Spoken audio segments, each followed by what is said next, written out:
Ladies and gentlemen, can we come to order? Thank you very much. I just wanted to say hi. I met you in D.C. Again. How's everybody feeling in the city, county of San Francisco? All right, welcome. Well, I want to say welcome again to the 83rd Annual U.S. Conference of Mayors and to the 6th meeting of our Technology and Innovation Task Force. This is a task force that was started back in 2012 at the 80th winter meeting, and I remember my very first presentation when some of you mayors remember I introduced to you a parking app, something that I know this gentleman next to me helped establish when we began to censor all of our parking spaces in the city and then go on an app and discover you didn't have to do it the Ed Lee way to find your parking space, go around the block 10 times, thinking you're the smartest driver, yet pollute the air for everybody else. So we're proud of that. And I say that with a little smile because Gavin, our Lieutenant Governor, was on the Parking and Traffic Commission. Yes, real job, yes. Well, the task force also provides an opportunity to explore how mayors can support the growth of the technology companies and associate new jobs with their cities, and how we can also foster a culture of innovation in our local governments. And we've used this task force as a platform to share knowledge and encourage each other to take more actionable steps to improve our cities. And I know that given the collective expertise and knowledge of our speakers today that are all here, I have no doubt that this afternoon's conversation and dialogue will provide all of us with considerable insight how we can bring back to our respective cities further discussions and implementation of great ideas. So, before we begin, let me ask all of the mayors who are here with me to please quickly introduce yourself and introduce the city that you are proud here to represent. Let's begin. Why not? Go ahead. Robert Garcia, Long Beach, California.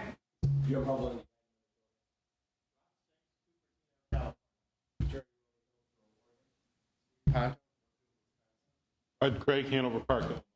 Tim Wilson, Brooklyn Center, Minnesota. Gary Soyset, Turlock, California. Jesus Reese, Socorro, Texas. John Mitchell, New Bedford, Massachusetts. Rich Koss. Bill Clarkson, San Ramon, California. David Halbert, Dublin, California. Luigi Boria,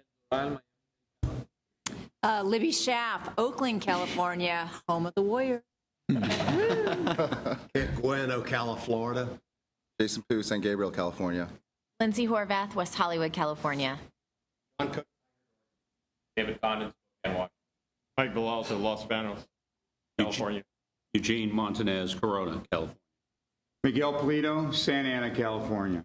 Mike Copeland, Olathe, Kansas. Mark Kleinschmidt, Chapel Hill, North Carolina. Christopher Cabalden, West Sacramento, California. Joe Kilsheimer, Apopka, Florida. Catherine Carlson, Menlo Park, California.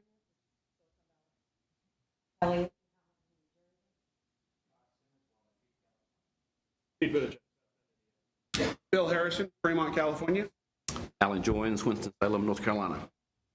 Well, thank you, mayors. Thank you to staffs, to directors of communications and telecommunications. I'm happy in the audience to be joined by our superintendent of our Unified School District, Richard Carranza. Thank you for being here. I talk a lot about education here as well, and also to my technology officers, Jane Ath and Miguel Gamino. This year's topic, technology and innovation as a civic and philanthropic engine, is very timely. You know, technology, as many of you know, is a booming industry, and it's booming not just here, but across the country, from Silicon Valley right here in our backyard to Silicon Alley in New York and everywhere in between. Entrepreneurs across our country are driving growth and creating great jobs. And with this thriving economy comes a thriving philanthropic engagement. Ambitious civic projects have always relied on the generosity of our private sector, companies and citizens. And what we're seeing now is that our technology sector has brought the same level of innovation to its giving and civic engagement as it has been to their customer-facing products. Technology is helping philanthropy to be more data-driven, providing nonprofits in more effective ways to connect with their donors, and helping to connect good communities across the globe with resources. Here in San Francisco, we're proud to be partnering with many of our local technology leaders who want to invest in the communities where they have committed to growing their companies. And after all, with literally every technology companies, they're looking at the talent pool in your own cities. And these days, particularly in our city, that talent pool has choices of where they want to live and where they want to work. And I know of many, many people in the talent pool who can choose which companies they want to work with. And in many cases, they're choosing the companies that have created a culture of supporting their communities. Well, one of the most recent and impactful commitments have come from my good friend, Mark Benioff of Salesforce, which is one of our city's most dynamic and fastest growing organizations. This past September, we announced a project with the Salesforce Foundation, and you'll hear a little later from Suzanne DiBianca in just a moment, called the Middle Grades Leadership Initiative.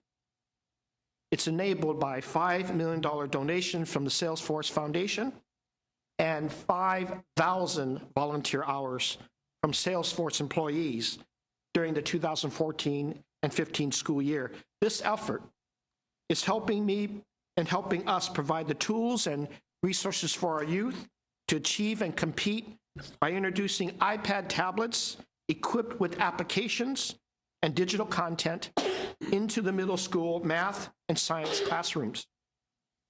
By dramatically increasing technology resources for our San Francisco's students, we are working to create and support the implementation of a broader STEM pathway for our students.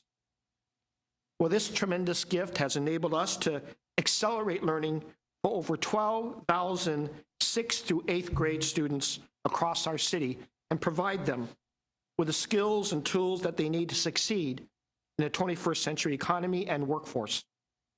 Many of our public school students can also benefit from two other recent commitments that have come with the support of Google: free Wi-Fi in our public spaces and free public transportation for our low-income youth.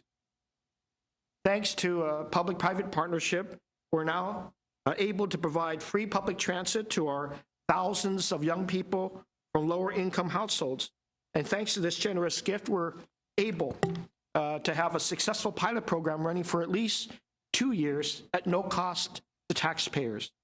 In fact, it's been so enthralling to our municipal transit system that they also found a way to extend free rides to low-income seniors and people with disabilities. This public-private partnership will help to better connect our youth with the opportunities that our city has to offer and help make our San Francisco more affordable to working families. And as you spend time in our city this weekend, you'll notice that you can use Wi-Fi on your phones with the SF Wi-Fi network. Thanks to another partnership with our friends at Google, free Wi-Fi is now available at over 32 of our new public locations, including recreation centers, plazas, and parks. Citizens from all over our city and across the country depend on the internet connectivity for access to fundamental services and information, including educational and government resources. So by leveraging giving to bring this access to our public spaces, we're working as a community to address the digital divide that holds back too many of our citizens. It's not just our largest technology companies that are connecting with our community and sharing their resources and knowledge. Here we have companies of all sizes looking for ways to engage. Last spring, we launched with SF City the Circle the Schools program, which partners local technology companies with San Francisco public schools, all of them, elementary, middle, and high school, using an adopt-a-school model. our city's tech companies have now encircled 32 of our 140 school sites, tailoring their assistance to the needs of the classroom. Some have offered field trips to company offices and provided mentors directly in the classroom. Others have organized cleanups in the neighborhood, fundraising efforts directly for the school. And still others have donated time and resources to improve the technology capacity of our classrooms. These activities foster long-term relationships between students, their families, company employees, and introduce our youth to careers in the technology sector. Individuals in the technology sector are giving back too. Their skills, for example, every Wednesday evening at Code for America headquarters, just a few blocks away from our city hall, several dozen developers and designers gather in the neighborhood in San Francisco, meeting to build technology that helps their communities. They show up on their own free time, and they care about our city, and they know they have some value when they give back in this capacity. So as technology becomes even more intertwined with our day-to-day lives, and the tech industry becomes even more important in our economy, I believe that we can continue to see opportunities for technology to transform philanthropy and help our cities to become more inclusive and thriving communities. These partnerships show the business community commitment to being true long-term stewards of our cities. So today, I'm thrilled to welcome a group of individuals to this task force who can speak further about their own leadership on these issues. So let's move forward with our distinguished panel of speakers. Well, our first speaker really needs no introduction. He's been here on many occasions to the U.S. Conference of Mayors. He was my predecessor and someone that I truly learned about being bold without any conditions. That's our Lieutenant Governor, Gavin Newsom. Gavin. Thank you. Lieutenant Governor has helped elevate the conversation about civic innovation and connecting our cities. He's got a book, Citizenville, tells powerful stories of the role of technology in helping individuals become engaged in civic partnerships. Please help me welcome Lieutenant Governor of the state of California, Gavin Newsom. Thank you. Thank you. Thank you. Well, thank you all very much. Always good to be remembered. Ex-mayors sometimes are forgotten, so I was glad to take the call, Mr. Mayor, and grateful for the opportunity to come back. And I'm reminded every time I spend time with mayors like yourselves that it's the antidote to a lot of the cynicism out there. If you don't like the way the world looks when you're standing up, stand on your head and go local.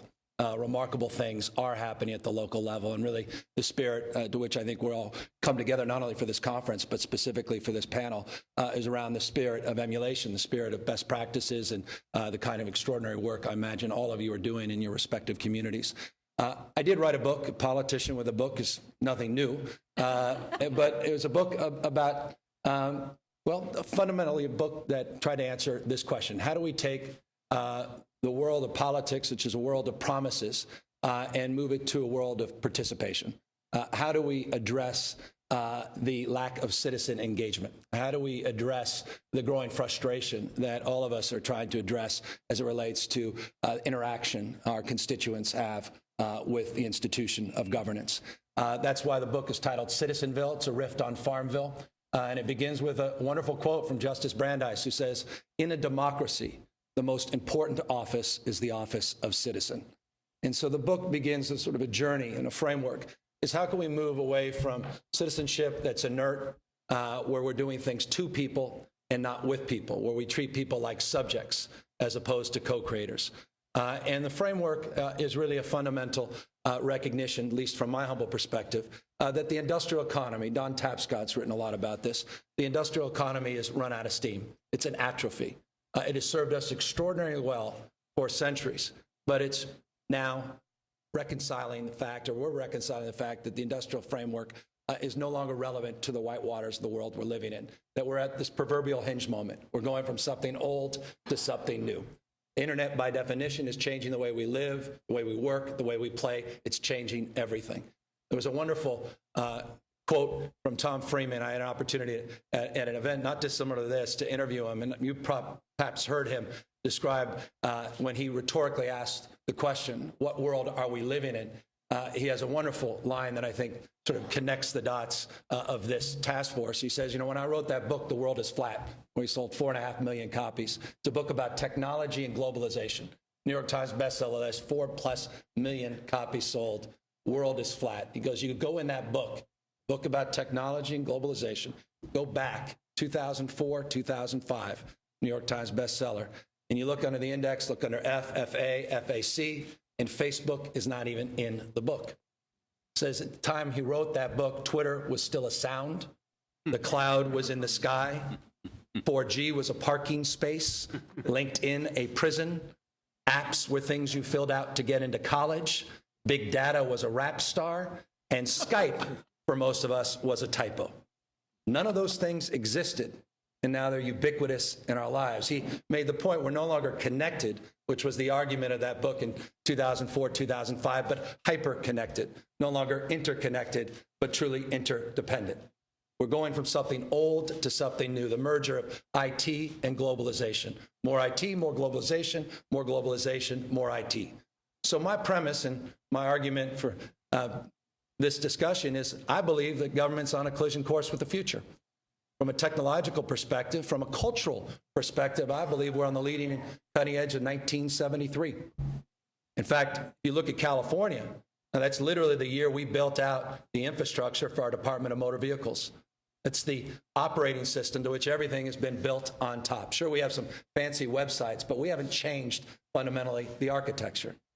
Donald Kettle wrote a wonderful book that was more of an academic read. Not many people talked about it, but he talked about government being a large vending machine where you put in $1 taxes and you get limited choices: police, fire, healthcare, national defense. And if you don't like what you get, you do what we've all done, admit it, at least in private, you kick the machine, you shake the machine.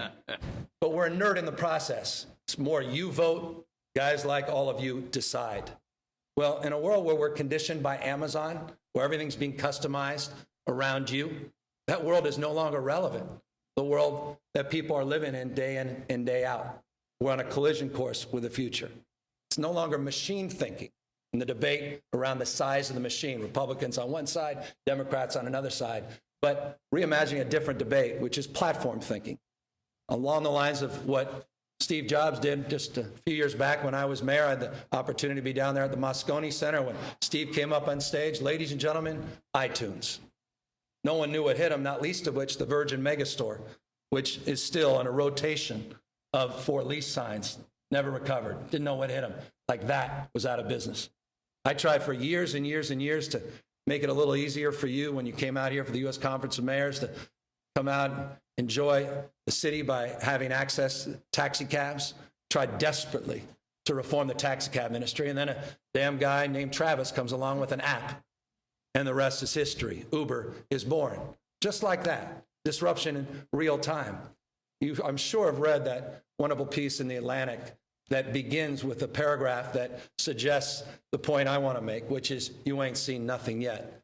Making the point that Airbnb, a company close to home here in San Francisco, Brian Chesky, who literally was sitting there on the Mission in 2007, reads about a big conference here in San Francisco. No one can find hotel rooms, goes down to Kinko's and gets some flyers and decides to rent out 2 blow-up beds in his house. And his roommate does some good breakfast, and he'd take care of the accommodations. And literally like that, Airbnb is born. But you saw, I'm sure, that article, if you haven't seen it, begins by making the point that Airbnb is the largest accommodation company on planet Earth, and it owns no real estate. Uber, the largest taxi cab company in the world, of course, owns no taxi cabs. Makes the point Alibaba, the most, well, at least from a market cap perspective, the most valuable retailer on the planet, has no inventory. And Facebook, which is the largest social media provider in the world, provides zero content. We're going from something old to something new. There's a wonderful book, if you haven't read it, called The Second Machine Age. Andrew McAfee and a guy named Eric Bajoljan wrote this book. Making the point that we're now entering the second half of what they describe as a chessboard. There's a wonderful story, if you haven't heard the story, about the person that invented chess. made up, frankly, because I've heard 5 variations of it. So pick one. I'll pick one right now. Guy who invents chess goes to the emperor or the king and says, he was called in by the emperor king because the king was so impressed and says, sir, this is an extraordinary thing you've done for mankind, chess. And the man says, well, thank you. I'm humbled by that. He says, whatever you want, it shall be yours. He says, well, I'm a particularly humble man. I want nothing more than to feed my family. I want, sir, just nothing more than this. If you could put a grain of rice on the board and 2 on the next check and 4 and 8, 16, just double it throughout, then I will be more than satisfied. The king, of course, immediately cuts him off at 30, says, 30, you got it, done deal. Well, king goes home. 20 minutes later, folks knock on the king's door, said, King, you've been duped. King says, what are you talking about? He goes, well, going through that chessboard with a grain of salt, a grain of rice, and we got to the second half, and something really crazy happened. We went through 63 pieces, and it turns out that it's the equivalent of all the rice that's ever been produced in the history of mankind, 18 quintillion pieces of rice. He's duped you. And as a consequence, the king did what 9 out of 10 of you would have done. He beheads the guy who invented chess. The point being, as you get to the second half of that chessboard, Moore's Law, it gets interesting. And the argument now is we're moving through the second half of technological change in this context. And now you're seeing the combinatorial nature of technology. You're seeing the exponential nature of technology, artificial intelligence merging with big data, Siri merging with Watson, right? There's a marriage, not just made in heaven, but can radically change everything. You're seeing that with synthetic biology and genomics. You're certainly seeing that with additive manufacturing and 3D printing and smart metals and nano materials. We're seeing that with robotics and the ubiquity of sensors that are everywhere. And of course, the Internet of Everything now as software is meeting hardware and the next big trend. The exponential nature of that with Moore's Law entering the second half of the chessboard is going to radically change everything. Long-winded point to make for your consideration. The old framework that I was born into, which was the industrial framework, is that institutions should be built to last. Wonderful book by the same name. But it's a framework of inflexibility that's giving way to, I think, a new paradigm, which is institutions need to be designed to change. It's about flexibility. It's about adaptability.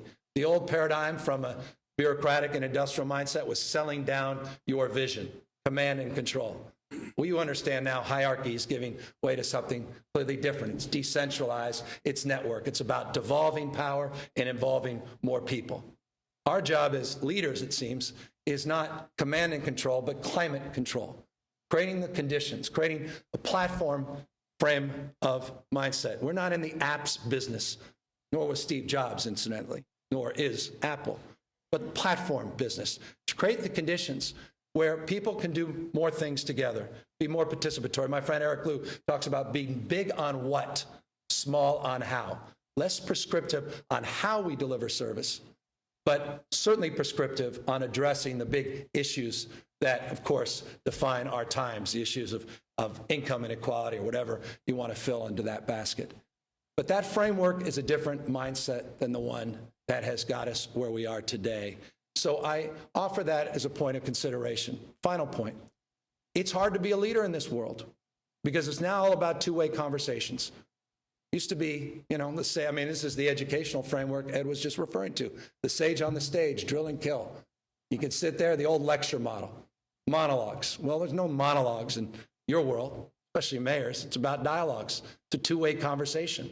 People want to engage.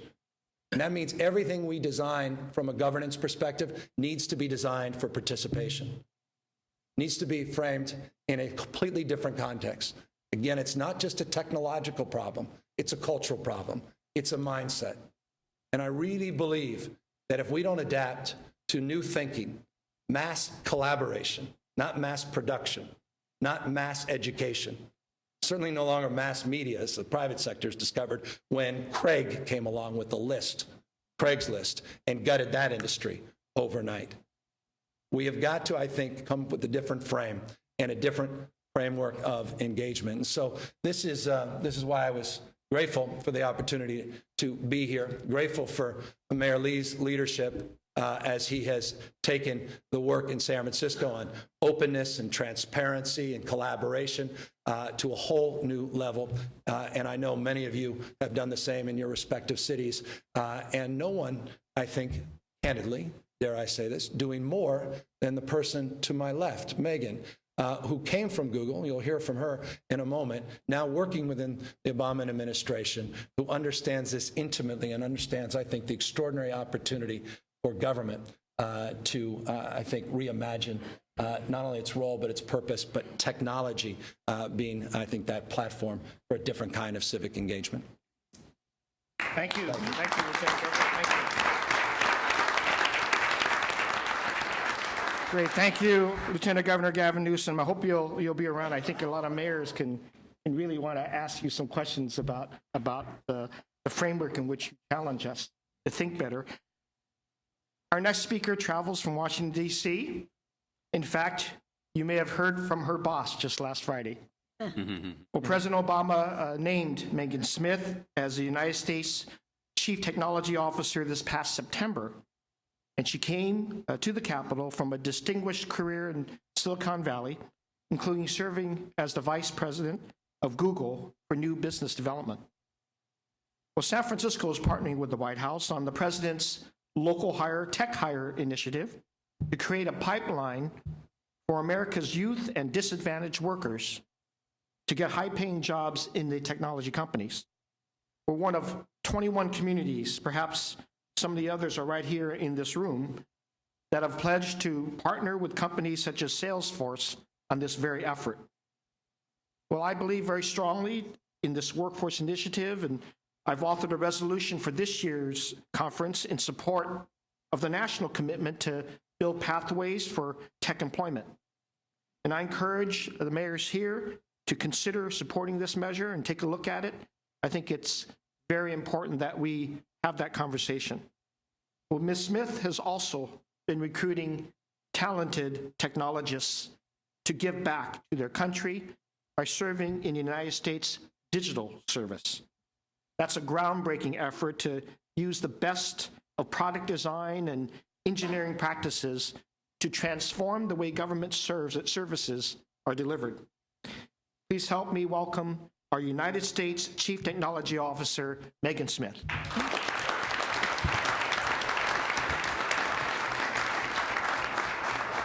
Thank you, Mayor Lee, and thank you, Lieutenant Governor Gavin Newsom, who I got to work with many times here in San Francisco.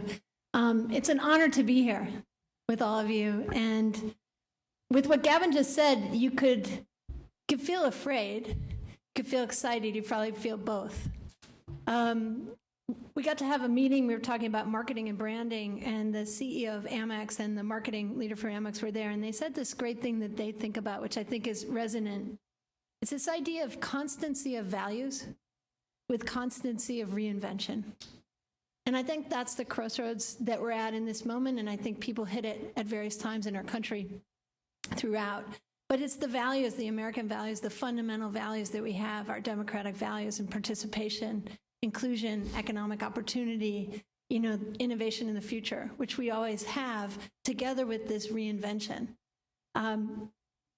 One of the things that I thought I just touch on is really how the economic and social impact, are going to come out of the opportunity we have. Mayor Garcetti spoke at lunch about this idea of City 3.0. And I think that what Gavin is touching on is this 3.0. If you said 1.0, might be what Martin Luther King and Clara Barton and amazing people, Henry Ford, have done. Extraordinary things with whatever tech they had, be it the Pony Express or, telephone, etc. 2.0 really has been the advent of social media and how we're sharing things or liking things. But 3.0 is when we start working together at a really fundamental level in an ecosystem. And I think what's so incredible about you guys as mayors is that you are the roots of where so many solutions are. I was lucky to join when I just came to the White House in September. And so I joined your meeting last fall. And my observation from talking to each of you was, gosh, if each of you knew what each of you are doing, we could fix everything. And so I wondered whether we could start having, whether we could start having some conference calls once a week where some people just share for 20 minutes what they fixed on a topic, and the other 40 minutes we just ask questions and we just steal the ideas from each other. One of those ones that we came across is tech hire. So tech hire is an idea. We have 5 million jobs open in the United States. But there's a strange supply and demand problem coming on. And one of the sectors that's the largest sector of the 5 million is 500,000 jobs in tech. And these are not here in Silicon Valley. They're all over the country. They pay 50% more than the average American private sector job. They're in healthcare and manufacturing and retail, as well as high tech. And we wanted to figure out how do we get more people to train for this stuff, because somehow they're opting out, and especially our diverse communities, because the tech community is really suffering without the breadth of America to innovate.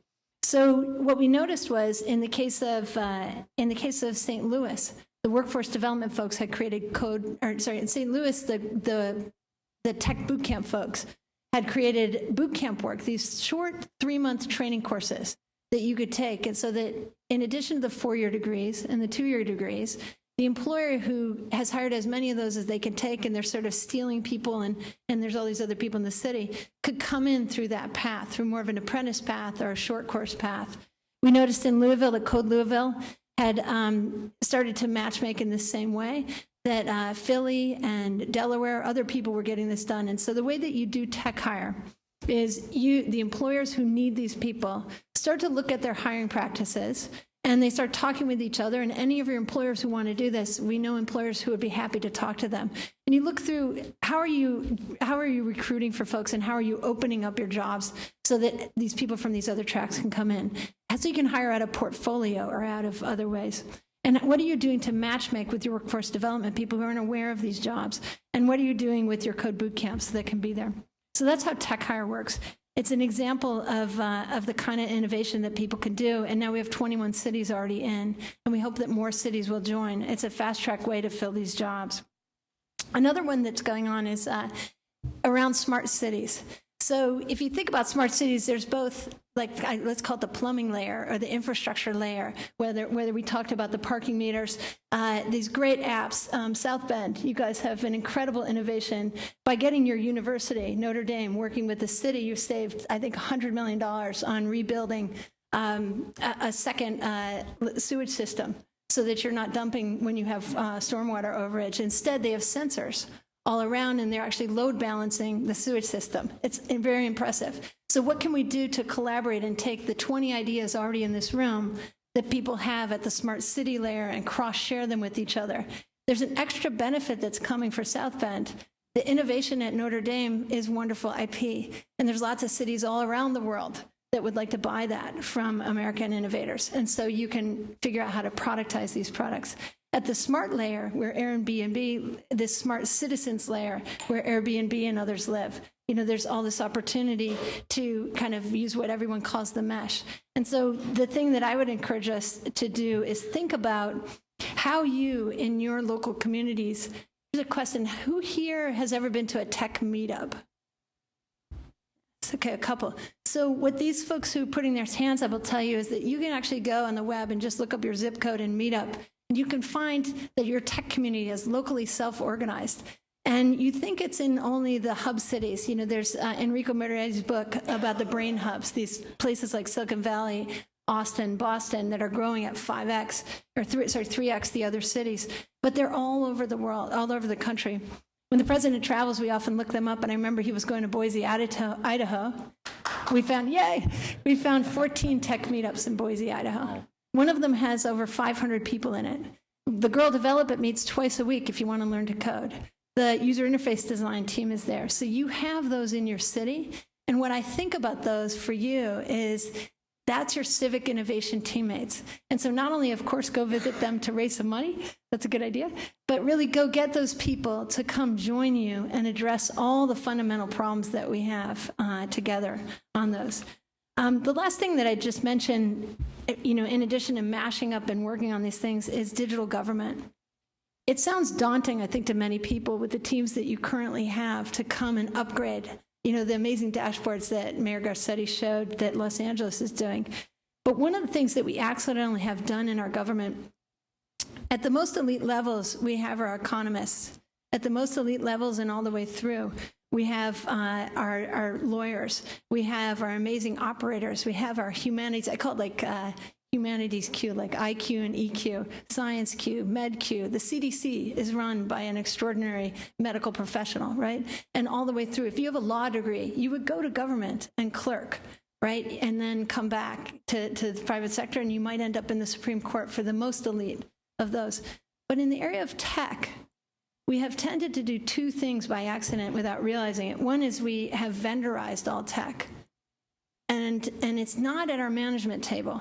We don't have a principal in our team at the management table in most government, whether it's federal or state or local. And we have, of course, science advisors and the others, but not digital tech, not the stuff that Gavin is talking about. Or they're buried. And so those innovative, talented people who are threaded, in our case, throughout federal government, can't speak up well enough. And so they're completely disintermediated. So when I'm really proud of the president, it's that it's actually on the cover of Fast Company and it says, inside Obama's stealth startup. And what's going on with us at the federal level is we are working on surfacing our superstar technical people who have always been there deep below. But then I just want to show you this photo. Everyone but 2 or 3 people in this photo, a handful of PIFs, is brand new to government since August. And all of them come from, I mean, if we're the country that can build Amazon, Facebook, Twitter, Airbnb, why shouldn't those Americans also serve in the government? And why shouldn't we put them at our top levels? And why shouldn't we bring them? And so I call that TQ. And so my advice to you all is you don't have to know all this stuff. One of the greatest experiences in my life was to come to Washington and work with my astonishing colleagues, people who know humanities, people who know economics, people who know legal, who know legislation, who know how to operate. But they were missing their technical teammates, us. We need to show up. And so we've been saying to our Silicon Valley colleagues, show up, come. It doesn't pay as well, but it's an amazing thing. And one of my favorite things is to see the number 3 employee of Amazon as the engineering manager for the VA. I mean, what's your second act after you build Amazon? The American veterans. That's an honor as a second act. And so we're seeing that happening. And so I encourage you to go get your techies just like the president is doing. So thank you. Thank you, Megan.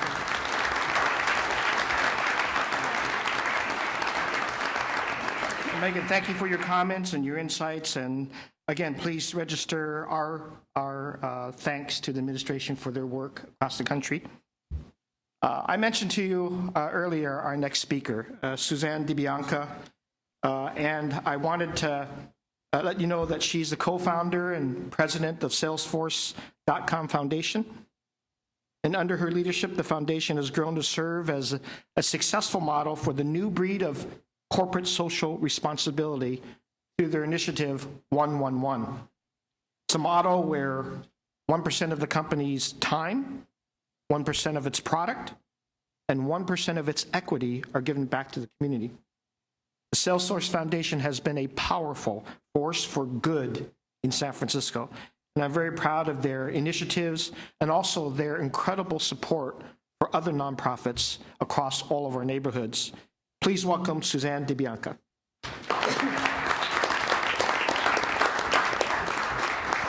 Hi, and thank you, Mr. Mayor. It's an honor to be here. I'd like to wish everyone around the table a happy Father's Day as well. Thank you for being here with us today. And we're honoring the fathers all over the country. Mr. Mayor talked a little bit about our 111 model, and I just want to back up a little bit and talk about sort of the relevance, I think, to mayors all over the country. When we founded the company in 2000, we said we were going to do something different. We were going to build a new kind of a company, and we called it the three-legged stool. It was a new technology model, which was, software. The company is an enterprise software company, fastest growing on the planet, 5th largest, founded in 2000. And at the time, we said we're going to deliver software over the internet in the cloud.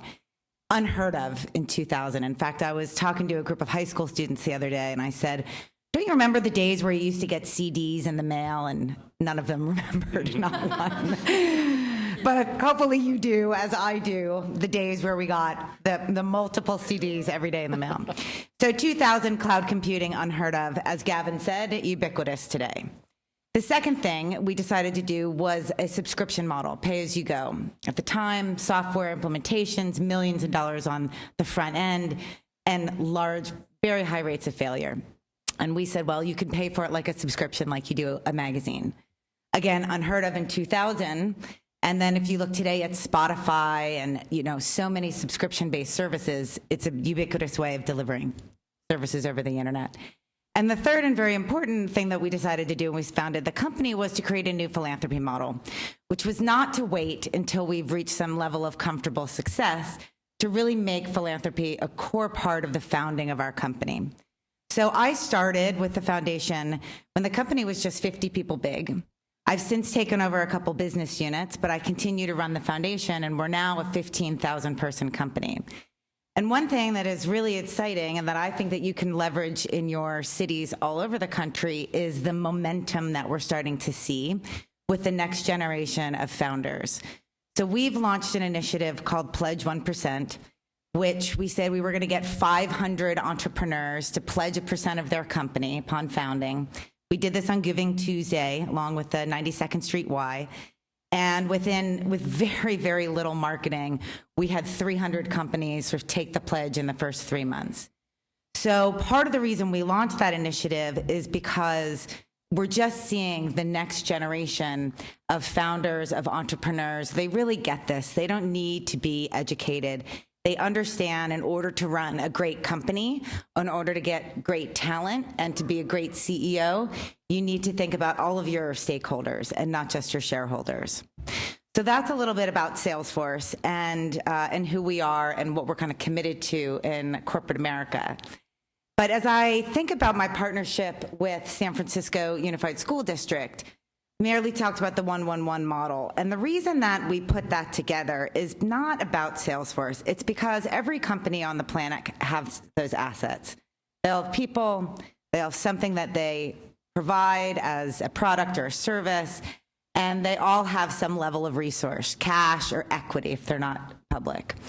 So what we saw in 2000 was a very kind of disintermediated approach where great companies were kind of throwing checks over the wall here, employees they were sending out to do, garden cleanups here, and then they were kind of maybe giving their product in yet a third place. And we thought, there's a way to do this a little bit more deliberately and in a little bit more of an integrated fashion. So over the past 15 years, our equity, which was zero when we founded the company, has translated into almost 100 million in grants. Our volunteer hours will be reaching our 1 million milestone this year with about 15,000 employees.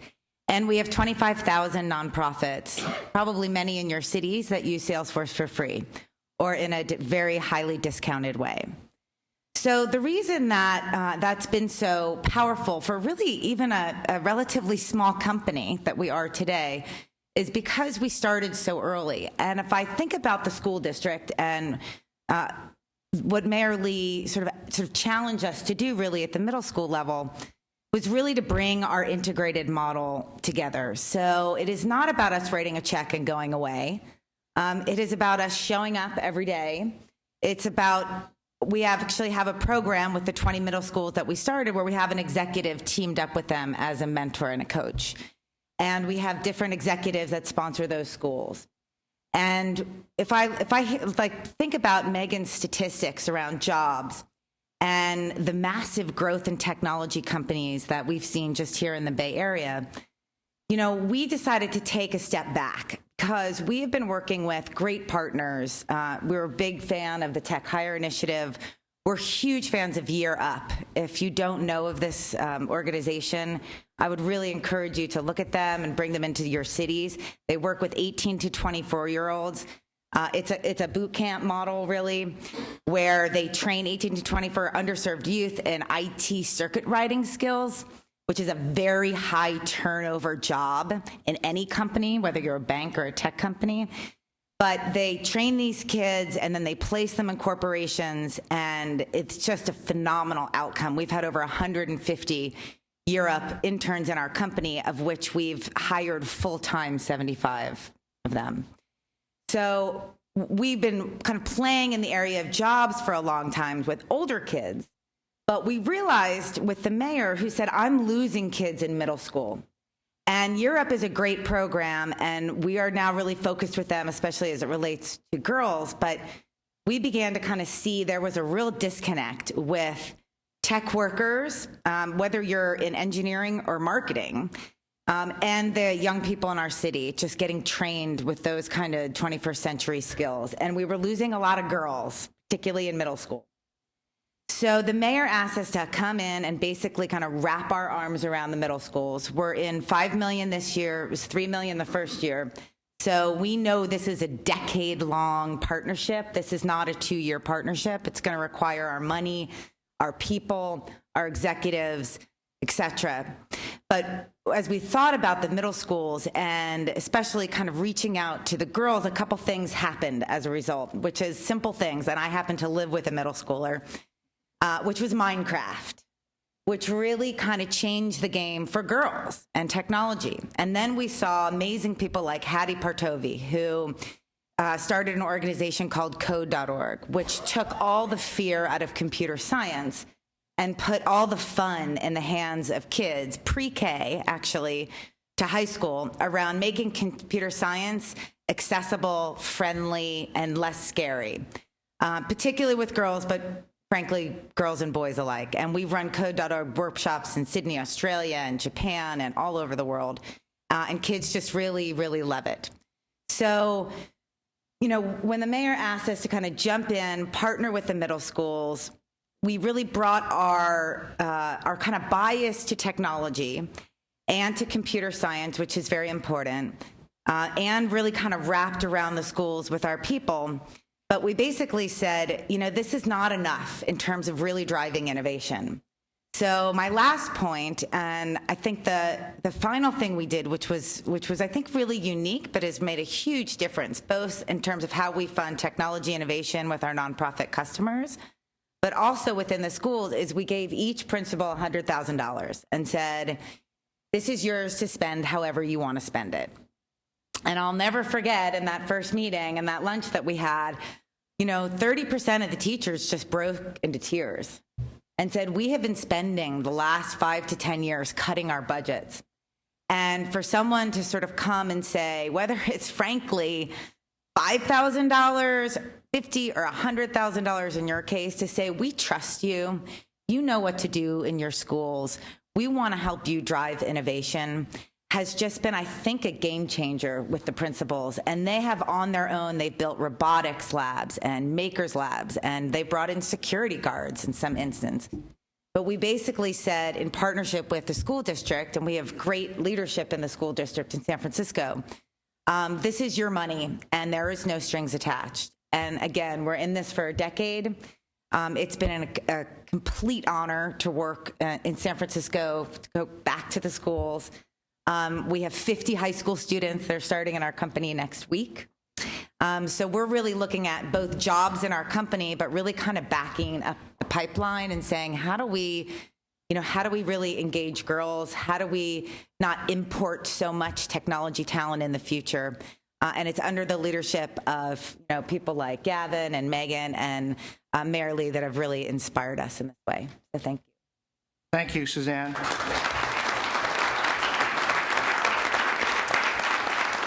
I'm sure Suzanne will be around. She loves answering questions from other mayors about how we can create the same relationship. By the way, mayors, for those of you who participated in the last plenary session, we do not control our schools. This is all building trust. The school district's independent, the business community is independent, our city's independent. What we're trying to do is build the strongest trust we can build with all three segments to impact a level of education that the data told us the largest amount of parental disengagement, the highest level of truancy happening in our middle grades. This is what we wanted to attack, and we're doing it all together, building the stronger trust we can build. And I'll tell you, when the principals receive $100,000 innovation fund and they're being treated as if they're a startup, you can betcha that they're talking about how can I be accountable for this money as well? Because that's what we asked them to do, is just be accountable for how you spend this money. So thank you, Suzanne. Appreciate the relationship. Our next speaker is a fellow mayor, a fellow Ed, if I may say. He's, of course, Mayor Ed Murray from Seattle.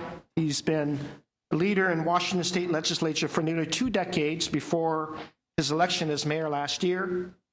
Since then, he's been sending me Seahawks stuff. No, more than that. We enjoyed your visit. He's been, of course, moving quickly to the forefront of our national conversation on social justice by raising the minimum wage in his city, citywide, to $15, the highest in the country. And we're proud as a city to join him in that effort. And like San Francisco, Seattle's a strong corporate culture of giving and a thriving technology sector as well. And we're about to learn a lot more. I've always said 2 Eds are better than 1. Mayor Murray.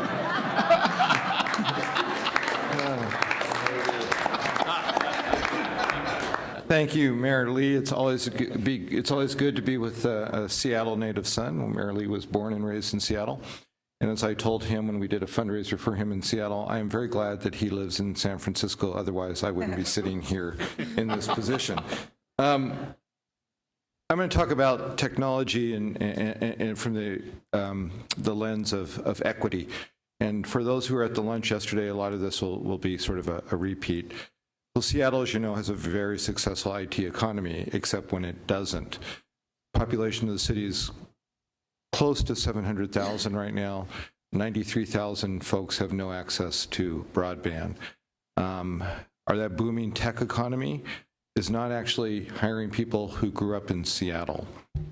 If you live in a neighborhood that's immigrant, poor, or a neighborhood that's predominantly people of color, your access to the internet is, or to technology in general, is significantly limited. And again, you probably don't work in some of our famous tech companies. I'll give you an example. The most diverse zip code in America right now is actually in Seattle. In our schools in that neighborhood, it's 129 different languages. Imagine that in just one school.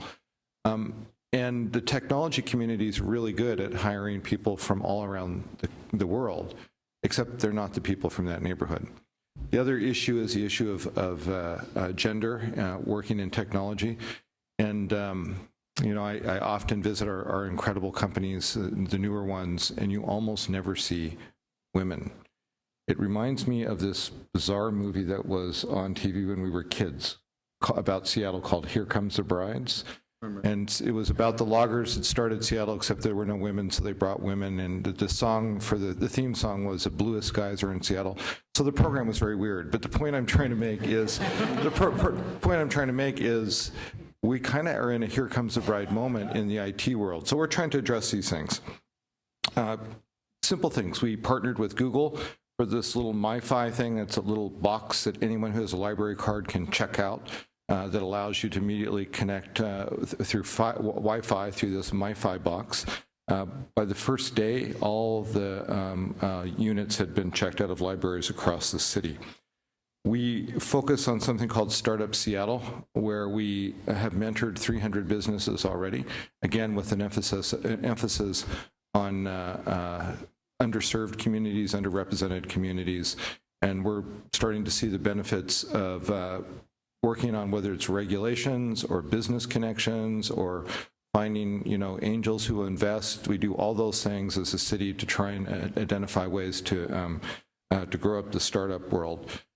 We have Grow Seattle, which is when we've got something that's successful, we work with them then to take the business to scale. And when a business, and let me move out of technology for a minute into biotech, when a business starts in Seattle, such as a cancer drug called Juno that just went public, we work hard with real estate developers and our own permitting process to make sure that they stay in Seattle. I could go on and on, so I'm going to try and not dominate the entire time here. I think the biggest challenge that we haven't worked our way through is how do we get access, broadband access, gigabit access throughout the city. We changed, I removed some regulations that were in place that allowed different technologies to be used, thus different companies, Comcast and our phone company have different technologies they use. We only permitted for one, so Comcast was the only provider. Now we basically allow anyone to come in. That's increased about 35,000 more people having broadband access in about a year's time. We continue to explore the public option. But quite honestly, I think the public option is probably not workable unless it's a public-private partnership option or perhaps a public-private nonprofit partnership option if we're going to get over the digital divide when it comes to that issue. So stay tuned on that one. But those are just a few of the things that we do. The exciting thing about my city is the businesses get it. They get that we need to do something about our education system. They need to do something about the training and hiring. They get that we need to get women in this area. And let me end on that. We're aggressively working in STEM programs in our schools, identifying girls. We're doing special coding, again, in our schools, identifying girls. The IT sector in the city is aggressively working with us and with our school district, which we don't control either, in focusing on getting those STEM skills, getting those coding skills, focused on girls very early on. And actually, I've gone out to the high schools to do this. I'd never written code before. And so I went out and we did a coding day at one of our high schools. I think it was your high school, Mayor Lee. And to see these young kids really get into it and really focus on it and really talk about they never thought about ever doing this as a job in a city that is famous for this business, it was a very exciting moment. So those are a few of the things that we're doing to try and address the issue of technology and equity. And again, we are blessed with a nonprofit and a business sector that get it. Thank you, Ed Murray. Thank you for the insights. At this point, I think we should open up for a few minutes about some questions and answers that we could provide to any of the mayors. And before I do that, I just want to welcome Steve Adler from Austin, Texas. He's a new mayor. I just met him today. But I know Megan mentioned that Austin's one of the great digital cities as well, and we look forward to your participation in the very near future and a little bit about South by Southwest in the very near future as well. Thank you. So please, mayors, any questions you might have for the panelists that have been really great today? Questions? Please.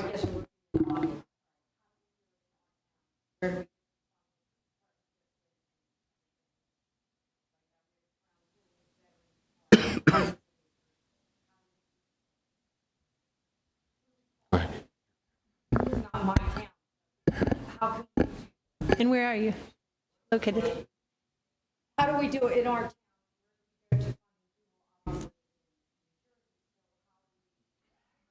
So the question.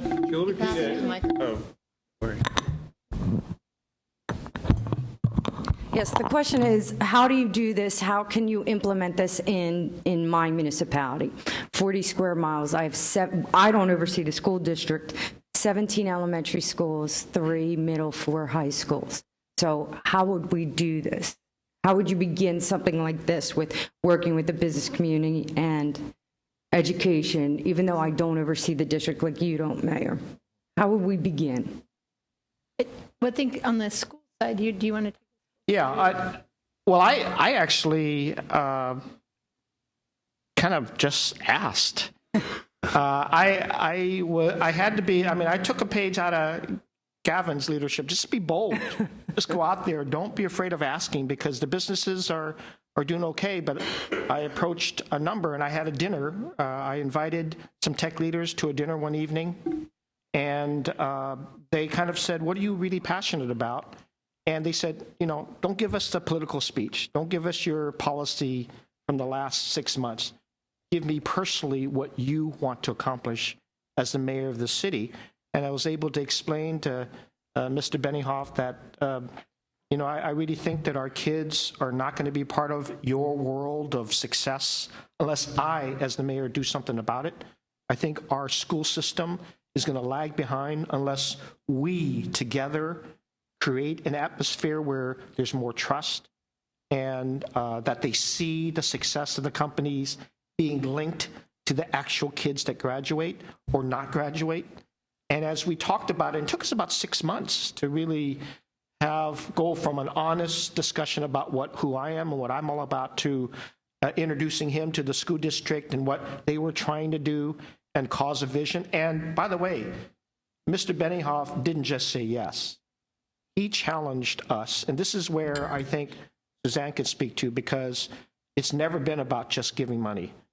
He says, what are you going to do first? How are you going to make sure that if I give you some resources, you're going to hold yourself accountable? What are the milestones you're looking at? How do you build on the success? And this is another part that I want to impart upon the mayors, is that it's not just free money. There's an obligation tremendously. It's kind of like the grants that I used to work at a nonprofit legal services place. And when we got grants, you had to really be on your game, because these grant makers are smart. They know how to measure the use of the monies. And this is a new level of discipline in the private sector that government has to respond to. You can't just take a grant. And we used to I think there was a lot of agencies, Megan, that took government grants for granted. And they didn't perform. And I think there's a higher level of performance that's required. Yeah, and I would just say, as a fellow Jersey girl, actually,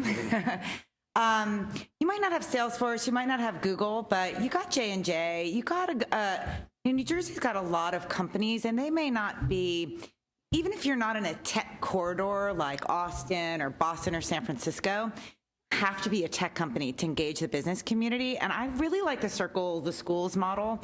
You have 12 elementary schools, 3 middle, I don't remember how many high school. I think, to Mayor Lee's point, you just have to ask. You just have to say, I got 18 schools that need to be covered. I've got these kind of major businesses in my area, and I'm going to ask the CEOs to take one or take 2 based on your company size. It does not have to be rocket science. Part of it is, and Gavin knows this story about me personally, a lot of it with young people is just a caring adult. A lot of the kids in underserved schools have parents that are working 3 jobs or don't speak English, or they often just need someone who will help them with homework or teach them how to drive in their car. And so you don't have to be a tech employee to do that job, right? You could work at a restaurant to do that job. So I'm just saying, I like the Circle the Schools model. I think you could do that in every city and find the CEOs that have, at least 30 employees, and just ask them and kind of facilitate the meeting with the principal. And even if you're just doing kind of mentoring and homework help, it just makes a huge difference in the life of a kid. Yeah, just building on that, I think, Sergey Brin once said that, who's one of the Google founders, scarcity breeds clarity. And so sometimes it's not about the money, it's about seeing, being able to see resources. And so as we transform from sort of this industrial age style that we've been in into this ecosystem thinking, how do you move from feeling parental about the city into making a stage on which everything can perform, and you can bring resources and the lights and all of that to your talent? And so I think it's that conversation where you invite the community and you scout for that entrepreneur who's already got the answer, probably living in your city. In Baltimore right now, there's a group that's gotten together, Code in Schools, with Betamore and the city workforce, where kids are going to do 2.5 weeks of just web design, and then 2.5 weeks of building websites for the businesses, especially those affected in the uprising. And so what a great program. Also, they're working on this idea we've been naming Impact Fridays. A wealthy kid, if they're in an internship this summer, will have at some time during the week, an executive will speak to the interns at that company, and they will have some training. Why couldn't cities do that? So why couldn't every Friday for 2 hours, the cities hold an open house for their high school and college students, and the buses go free for those 2 hours? And you just ask, in Baltimore, Under Armour or the Science Museum or whoever, or they have this amazing thing they're doing called Rec to Tech, taking old rec centers and just opening them up as tech centers. And they just took one of them. They give the rent of $1 and they let the team go for it. Now they have a section called Nano, where the little kids learn making and 3D printing, and Mega, which is where the high school kids do it. And they took the Apple Genius Bar model and they flipped it. So as soon as the high school kids are trained, they become the trainers. And they get paid, and it just works. It's awesome. And now they're Liberty Elementary started this as well. So these two groups, and people are hoping to replicate that, and they make a movement across the country. So if you go and you look for them, these great people. Digital Nest here in Watsonville. Kids who should be probably picking strawberries are now in a makerspace getting paid. It's funded by some Silicon Valley folks, right here. And so our rural colleagues could be following that model. There's a lot of opportunity out there, whether it's for the kids or very much to your points. I think social equity and economic equity is the moment. It's the issue of our times, right? It's always been an issue, but it's an issue that's actually, you can see the solutions. They're finally right in front of us, but they hide. They hide in our cities, and you have to wake up and see them, whether I'm asking you to go look up a tech meetup. You'll be astonished who you meet, and then make the ask. How do we operate as an ecosystem and get it done? Mayor Polito. Yes, thank you, Mayor Lee. I think sometimes when you don't know what you can't accomplish, you accomplish it.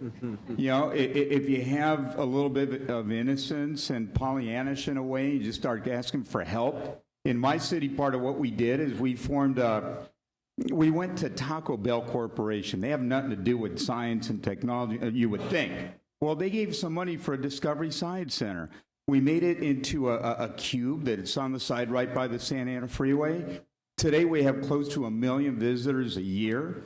It serves as a mecca for all the schools in the region to come and for the kids to start imagining what they want to learn, what they want to do. And now we've taken a bunch of corporations, the Ingram Micros, the Broadcoms, all across the board. They're there embedded within the Science Center. And when you go in, it could be the Ducks, and they're over in Anaheim, we're in Santa Ana, we share, that's okay. And the kids come in and they're learning about, friction and hockey pucks, and they get all excited, and they walk out with partnerships. And now that's led for, companies basically sponsoring schools so that those kids are learning about what those companies do. So at a very young age, kids are starting to think, gee, I can do that.